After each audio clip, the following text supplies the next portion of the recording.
పరిపాలన అయితే బాగుందయ్యా, బాగా తాగుతుంది, తగాదాలు లేవు, కొట్టుకోటాలు లేవు, ఎవరి కాళ్ళు పని చేసుకుంటూ వెళ్ళిపోతున్నారు.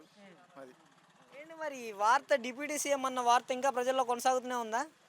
ప్రజల్లో కొనసాగటం ఏంటంటే అసలు ఒక రేంజ్లో వెళ్ళిపోతే ఢిల్లీ, ఇప్పుడు ఢిల్లీకి పర్యటనకి వెళ్ళిండగా ఇక్కడి నుంచి ఇక్కడ అయిపోయి ఢిల్లీ మళ్ళీ తీసిపోయారుగా. మళ్ళీ మొన్న ఈ మధ్యలో అక్కడ చేసిండే ఇదే ఊరు మోడీ అక్కడ చేసుకుంటే మళ్ళీ ఇప్పుడు ఢిల్లీ పర్యటన వెళ్ళిపోయారు చంద్రబాబు ఇద్దరు. ఇంకా అసలు టచ్ చేయాలంటే ఇంకొకలాగా ఉంటుంది, పవన్ కళ్యాణ్ని తీసేయాలంటే కూడా ఇంకొకలాగా ఉంటుంది. మరి నారా లోకేష్ గారు పార్టీ సభ్యత్వానికి కూడా ఆయన జాతీయ ప్రధాన కార్యదర్శికి కూడా ఆయన రిజైన్ చేయడం జరిగింది కదా.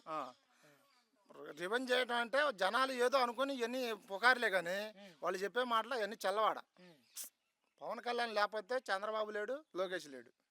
పవన్ కళ్యాణ్ గారిని డిప్యూటీ సీఎం నుంచి తొలగిస్తే పరిణామాలు ఎలా ఉంటాయి? పరిణామాలు తర్వాత ఉంటాయి, చెప్పటం కాదు, తర్వాత ఉంటాయి.